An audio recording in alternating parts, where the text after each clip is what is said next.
Alvaro Arbeloa sudah mulai melatih di kamp latihan Real Madrid, namun dirinya hanya akan jadi pelatih sementara hingga akhir musim. Setelah itu, Madrid akan mencari nama baru. Dilansir Team Talk, nama Jurgen Klopp sebetulnya jadi prioritas, tapi akan sulit membujuknya kembali melatih di tahun ini. Maka dari itu, Madrid mempertimbangkan ex-pelatih Chelsea Enzo Maresca. Nama Maresca begitu dikagumi oleh jajaran petinggi klub. Maresca dinilai punya kemampuan dalam menggabungkan pemain muda dan pemain senior. Itu cocok dengan misi Madrid saat ini. Namun, saat ini belum ada komunikasi yang konkret antara Madrid dan Maresca. Justru di ruang ganti Madrid terus dibongkar seiring hengkangnya Xabi Alonso. Seperti yang sudah diberitakan kemarin, Xabi kabarnya bukan dipecat, tapi ia mengundurkan diri. Beberapa media pun membongkar masalah yang terjadi di ruang ganti Madrid. Dilansir Gol, Xabi kesulitan menangani mental dan sikap pemain di sesi latihan. Bahkan, Xabi menggambarkan kamp latihan Madrid sebagai taman kanak-kanak. Dan menurut Marca, Xabi kabarnya merasa bahwa pemain saat itu tidak mau mengikuti instruksi taktisnya. Pemain benar-benar tak peduli dengan perintah dan nasihat yang keluar dari mulut Xabi. Kabarnya, para pemain juga menunjukkan sikap kurang usaha, sering ngambek, dan kerap berbisik-bisik antara satu sama lain.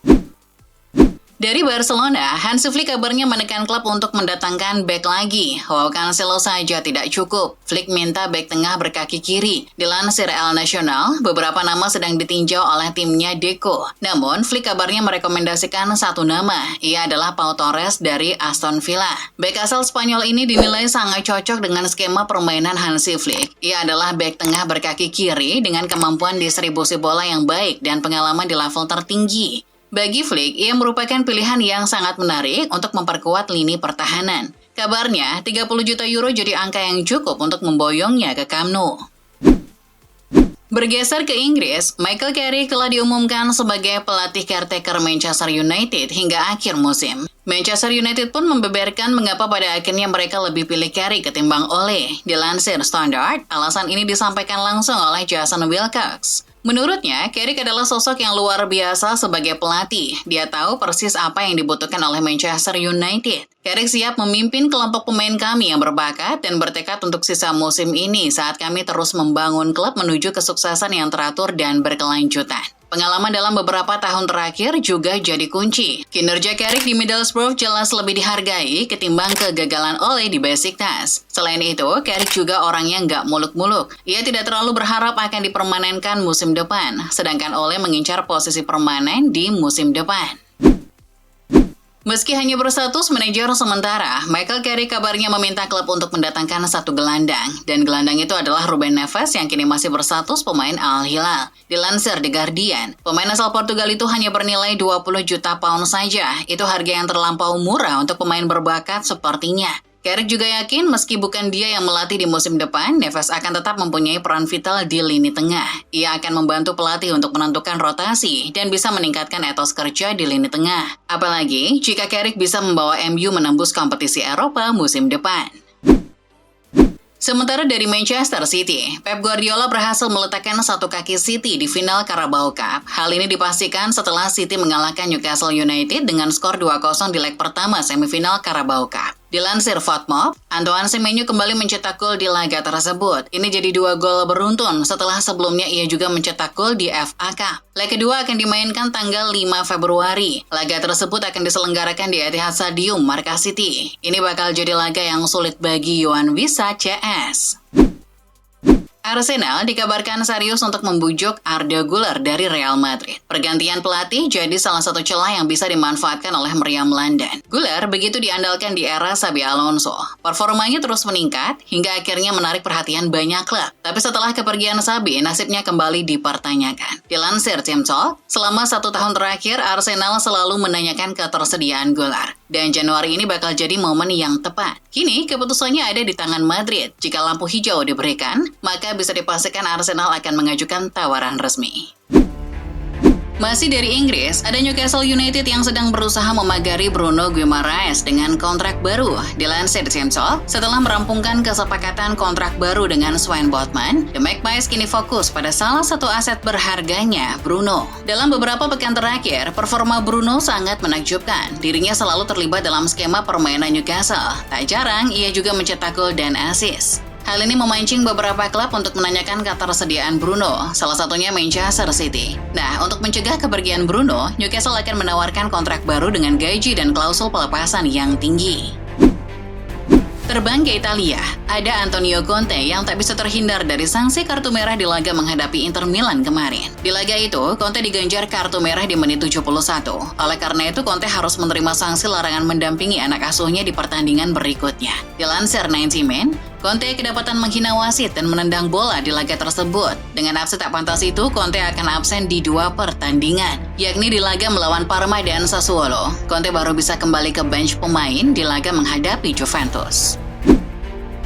Di sisi lain, Napoli kabarnya sedang berusaha merampungkan kesepakatan dengan gelandang Wolves Joao Gomez. Dilansir Gianluca Di Marzio, negosiasi untuk mendatangkan Gomez mendatang terus berlanjut. Kabarnya persyaratan dengan pemain sudah tak jadi masalah, namun Napoli masih kesulitan untuk mencapai kesepakatan dengan pihak Wolves. Gomez sendiri terbuka dengan kesempatan yang lebih baik di musim depan. Dirinya juga sempat menunjukkan ketertarikan untuk hijrah ke Manchester United. Namun, Wolves masih ragu untuk melepasnya. Mungkin hanya degradasi yang bisa membuat Gomez pergi. Como juga tak mau kalah, kabarnya Cesc Fabregas meminta klub untuk coba mendekati gelandang Manchester City Bernardo Silva. Dilansir Fichahas, Silva akan berstatus bebas transfer musim panas mendatang. Fabregas pun ingin menambahkan sang pemain ke proyek musim depan. Silva sudah mempertimbangkan peluang untuk hijrah ke Serie A, namun Como bukan satu-satunya yang ingin mengamankan jasa Silva. Ada Juventus dan Milan yang juga memantau. Konon, Fabregas akan ikut turun tangan demi memenangkan hati Silva. Plot twist juga terjadi di bursa transfer Serie A. Sampai dikaitkan dengan AS Roma, Giacomo Raspadori justru kian merapat ke Atlanta. Dilansir Football Italia, Atlanta menyalip Roma dalam kesepakatan ini, karena Atlanta menawarkan kesepakatan permanen bukan pinjaman. Kabarnya, Ladea akan menghabiskan sekitar 25 juta euro untuk mengamankan Raspadori. Jika Raspadori datang, itu berarti waktu Ademola Lookman di Atlanta tak akan lama lagi. Ia akan segera dibiarkan pergi. Melipir ke Asia Tenggara, ada update lagi soal skandal pemalsuan data pemain naturalisasi di Malaysia. Setelah AFC dan FIFA yang tak bersikap lembut pada Malaysia, kini para pemain yang terlibat mulai mengkhawatirkan masa depan karirnya. Mengutip laporan The Wall Post Journal, beberapa pemain yang terlibat sedang mempertimbangkan untuk pensiun, terutama pemain yang sudah berusia 30 tahun. Salah satunya adalah Rodrigo Holgado. Pensiun jadi opsi di tengah ketidakjelasan nasibnya pemain berusia 30 tahun itu. Sebab kasus ini bisa saja berlarut-larut. Holgado bahkan berpotensi absen selama lebih dari 1 tahun. Dan itu sama saja buang-buang waktu. Sementara dari Indonesia, PSSI telah resmi memperkenalkan John Hartman di hadapan awak media. Meski sempat tertunda lantaran sang pelatih sempat sakit, proses jumpa pers ini berjalan lancar. Saat ditanya soal tekanan dan ekspektasi besar dari fans Indonesia, Hartman bahkan menjawab dengan percaya diri. Dilansir Timnas Extra, Hartman akan mengubah tekanan itu menjadi sebuah privilege. Hartman akan menggunakan harapan dan tekanan sebagai bahan bakar menuju kesuksesan. Namun dirinya juga menekankan bahwa fans juga harus bersabar pada proses. Ia membandingkan dengan Kanada, mereka saja butuh 36 tahun untuk kembali lolos ke Piala Dunia. Setelah diperkenalkan, John Hartman kabarnya akan segera difasilitasi untuk mencari pemain-pemain diaspora baru di Eropa. Dilansir CNN Indonesia, Hartman berencana melakukan belusukan di Eropa guna memantau sepak terjang pemain diaspora. Juru taktik asal Inggris itu mengaku sudah berbicara secara virtual dengan para pemain agar lebih mendalami kualitas anak didiknya. Hartman ingin melihat langsung dari sisi lapangan sambil menyelami kemampuan para pemainnya di Eropa. Hartman juga akan mencari nama-nama diaspora baru yang potensial. Kabarnya, Hartman dan tim PSSI akan berangkat pada akhir Januari ini. Michael Carrick kabarnya akan membawa asisten pelatih baru untuk membantunya di Manchester United. Dilansir Sky Sport, selain Darren Fletcher yang kemungkinan tetap akan berada di staf kepelatihan, Carrick akan membawa Jonathan Woodgate ke staf kepelatihannya. Namanya akan diajukan ke manajemen klub, tapi belum tahu apakah United menyetujui nama yang diajukan oleh Carrick tersebut. Jika Woodgate tidak di ACC, Wayne Rooney bisa jadi opsi lain. Dirinya sudah menyatakan bersedia untuk membantu di staf kepelatihan. Kabar buruk datang dari Tottenham. The Athletic mengabarkan kalau Spurs telah mengkonfirmasi separah apa cedera yang dialami Rodrigo Bentancur. Sang gelandang diperkirakan akan absen sekitar 3 bulan karena cedera hamstring yang dialaminya. Thomas Frank mengkonfirmasi setelah pertandingan melawan Bournemouth bahwa gelandang tersebut mengalami cedera hamstring. Dan kini penilaian tim medis menunjukkan cedera tersebut cukup serius. Spurs diprediksi akan mencari pemain di bursa transfer untuk memperkuat lini tengah mereka menyusul diagnosis Bentancur.